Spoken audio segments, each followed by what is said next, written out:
Good morning. First of all, thank you so much for the invitation to here. That's my great pleasure to be here. And also, I had just a home coming, just a few, this is the home.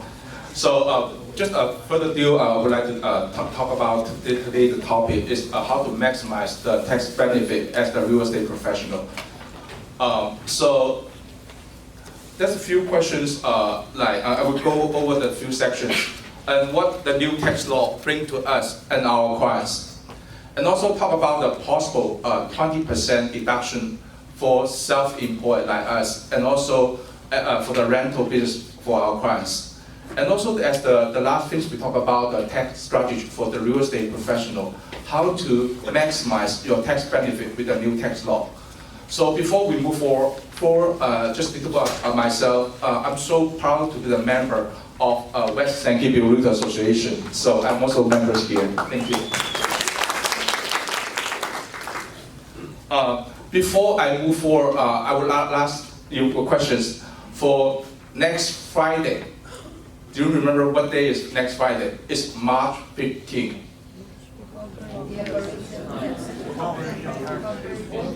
Very good, very good.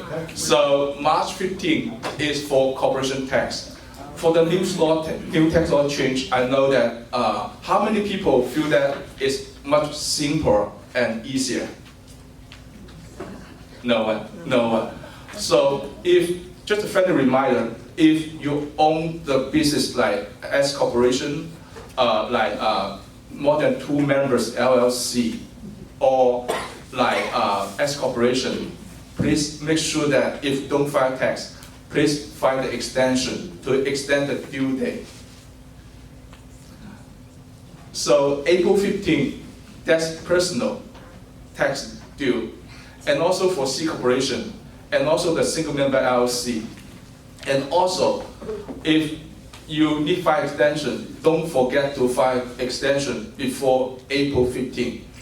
And one thing very important I would like to draw attention, if you have any client, they do the 1031 exchange in 2018.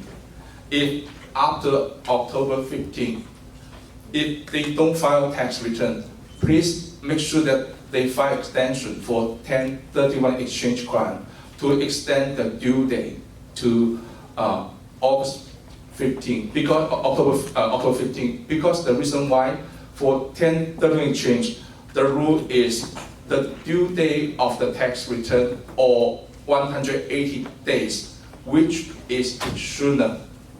So that means that if the client they have exchange for 1031 is on October 15, the due date instead of 180 days, that's on like June 15, but with the tax law, it's due by April 15. So that's very important.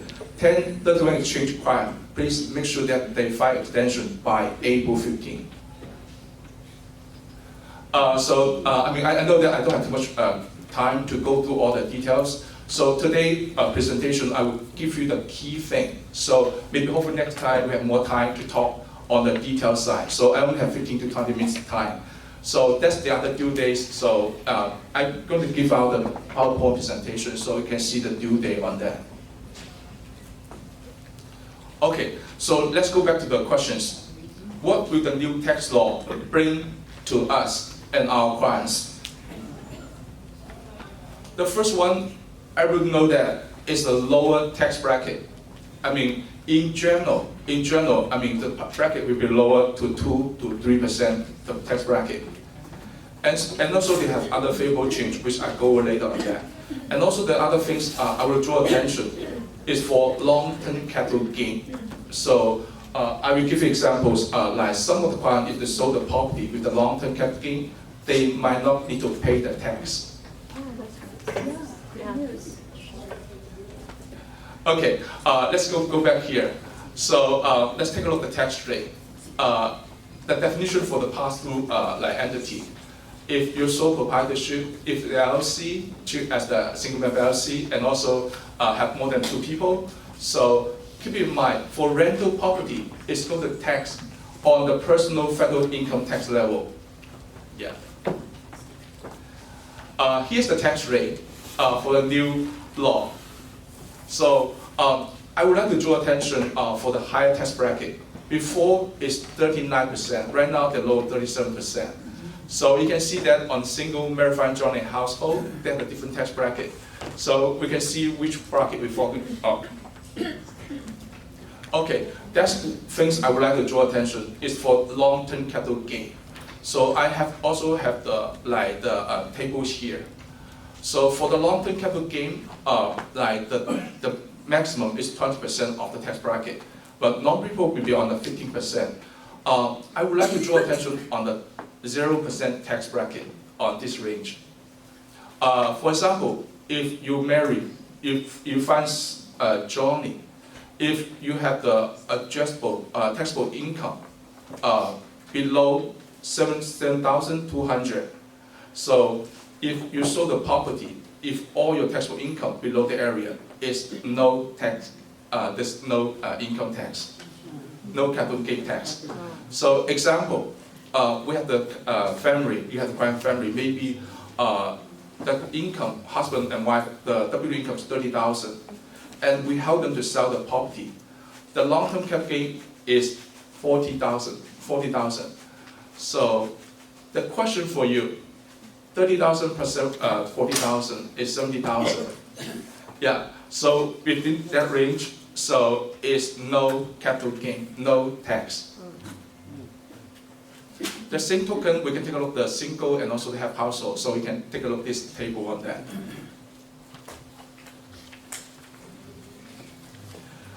For rental, I mean, a lot of people will be confused about the new law on the cap for $10,000 on the property tax on state tax. The good news for your client and for us is there's no change, no cap on the property tax and also on the state tax.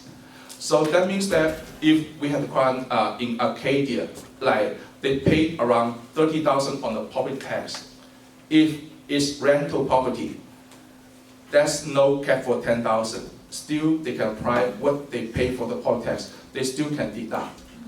The second thing is on the mortgage interest. For the new tax law, it's 750,000 for the mortgage interest deduction. That's only applied for the primary home. So I know that we have different mortgage professionals here. So if the people they buy is for rental property, even though they're over 750,000 mortgage, they still can deduct all of the expense on the new tax law. So that means that there's no change on the new tax law for the rental side. But they might be a little bit complicated, so I'm not going over detail on that. If the people use the rental property, if they live there more than 14 days, they might be subject to the new tax law, but I won't go over detail on that. And the same thing, we still have the deduction for the standard operation deduction. So for the rental property, they still can deduct expense for depreciation, utility, insurance, and repair, and maintenance, and gardening, and HOA. One thing I would like to draw attention for the new tax law, I will discuss later for section 179. So for the new tax law, if your client spend the money for the roof, so before we do the depreciation, for new tax law, they have the choice to either they expense at the same year or do the depreciation. The same thing for the AC, they also have the chance to expense for the year and also can do the depreciation. Okay, so I think we talk about the 20% like the deduction. That's a new thing. So for the pass-through business, that's the definition for pass-through business. It's sole proprietorship, LLC as a single member LLC, or the partnership, and also the S corporation. Okay, the question for you: if we have a C corporation, does it belong to the pass-through? No. Okay. Yeah, so if you own, have the company on C corporation, that's not the pass-through entity. So it's not benefit on the 20% the deduction. QPI, That's the new for the new tax law. So the key thing is for the QBI is qualified of 20% of income deduction. Let me explain to you the QBI is the qualified business income for the pass-through entity. So as I mentioned, that pass-through entity on the previous slide. So that's of the pass-through entity. Keep in mind, C corporation not is the pass-through entity, so it's not qualified 20% deduction. And they do have the income limit deduction on that. I will give you some examples of the QPI. The key things, the QPI, for example, as a real estate professional, our net income may be 100,000. For last year, you had the taxable income is 100,000. For this year, with the new tax law, you can get 20% deduction. So that means that before we had the tax on 100,000. For the new tax law, you will deduct on 80,000. So that's the new tax law. So everybody here will get a bonus for that. Yeah. Yes. But keep in mind, you cannot make too much. It's because the QBI had the income limitation. If you marry Johnny and 315,000, that's the magic number. So you need to make sure that your taxable income below 315,000. For single, it's 155,000. So that means that if you make a lot of money for this year, congratulations. You might not be able to eligible for 20% deduction, but there's some way to do it, because before your net income to the taxable income, they still have a lot of deduction for you to think about that. So my question for us and for our clients, does the rental real estate activities count as the business or qualify for the 20% deduction? Okay, let's take a look at deduction, definition first. So to qualify the deduction for 20%, first one is the real estate business. That's including the rental, including development and redevelopment, and construction, reconstruction, buy and sell, and also management, leasing, and brokerage business. So that all belong to the category for 20% deduction category. The other things I would like to draw attention is the new tax law, Section 179. So that's expense deduction. So right now for new tax law, they increase the Section 179 to 1 million from previous 510,000. So back to the question, how it apply to us? As I mentioned that 20% deduction, that has the income limit. Like for married couple, it's 315,000, and single 155,000. So to be eligible for the deduction, our income had to be below that threshold. So one of the technique we're using is use Section 179. So get more deduction, because deduction can be up to 1 million, to lower down your taxable income to be qualified to 20%. That's one technique is using on that. So example, how can we use those techniques? As I mentioned that roof, if we spend the money for roof, for example, we spend like 40,000 on the roof. So you have the option to deduct 30,000 at the same year, or you just depreciate over the years. So that's one of the techniques. And also don't forget, if the air condition, we can expense, also we can use the Section 179. And the new things for security system. So you might be tell your client that if they install security system, and we can use Section 179 for the new tax law, it can be expensed for the year.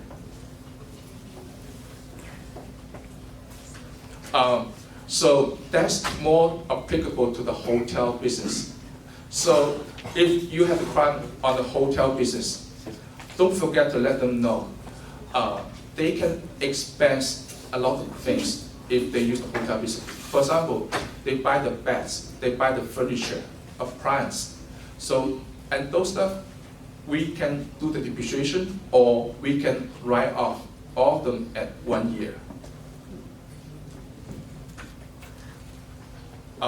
So that's the bonus depreciation. And also the good thing is for the rental stuff, it's eligible for the bonus depreciation. So that's also has more deduction on the rental side. So, the other things is the past loss. Past loss. Before, that's a new things. The past loss.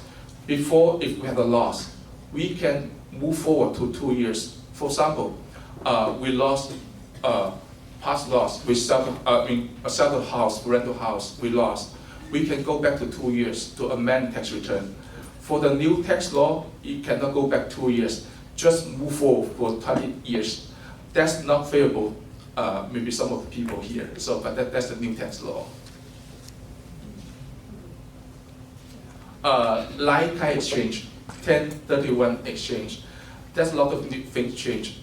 For like exchange, still applicable here. But the thing is, the like exchange disallow the personal exchange, personal property exchange.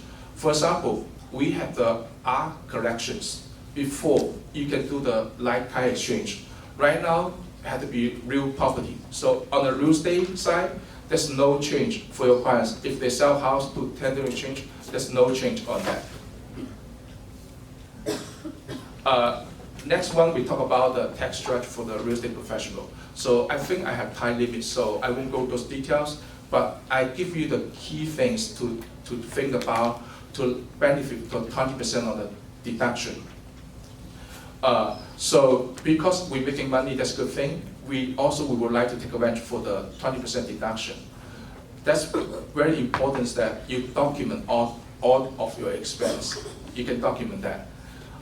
And also don't forget that the healthcare cost is tax deductible. So the premium we can, as a self-employed, we can deduct on the front. The next one for the S corporation. So maybe saving the tax. Maybe if you're making some income to avoid the employment tax, that's the way to go for the S corporation. So the next things for the retirement planning. I will give some numbers. So for example, we're making like more than 315,000 besides for technique for Section 179 to write off those expense, and also retirement. That's the way to lower down the income on that. I can give you the other different numbers later. And also the home office deduction. So if I have home office, don't forget to deduct your home office. So the definition for home office, you don't need to have the separate room for the home, for the office. As long as the corner of your home, that's you dedicate for your business, you can count as the home office. For example, at the corner, in my living room, and maybe 100 square feet, so I dedicate the area as my office, so you can deduct as the home office. But the key things is that you cannot have the personal stuff in your home office on that. Even picture, a family picture. Picture's fine. Okay. Picture's fine. Yeah. And also, as I mentioned, that the Section 179.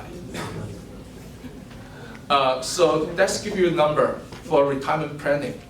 So because to qualify 20% of QPI, we need to lower down our taxable income. So that's the different number, you can see that. So from the transitional era, 5,500. SEP era, 30,000 if you're older than 50 years old, and 16,000. And the SEP era is 25% of your self-employed income, or 56,000 for that.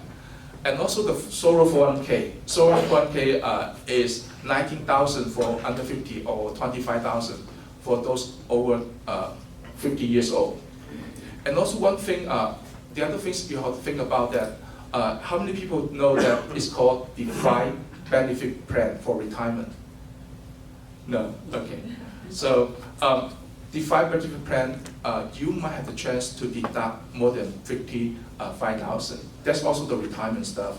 So that's you need some actual to run the number to provide those numbers. They're based on the income you make and based on your age. So they give you the number how much you can deduct. So that's other tool technique you can think about to lower down your income. Okay, the last, just friendly reminder. If we file tax extension, and don't forget to make the estimated tax payment. So the way the due date is April 15, June 15, and September 15, and also January 15.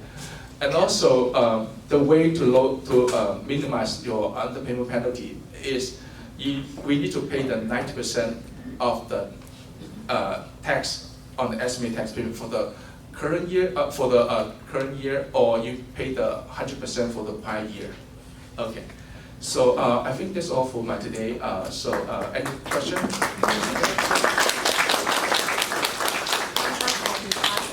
Yes. I did see that you mentioned about the 1031 exchanges for rental property. Are you saying that there's no longer available, or how does that? Yes.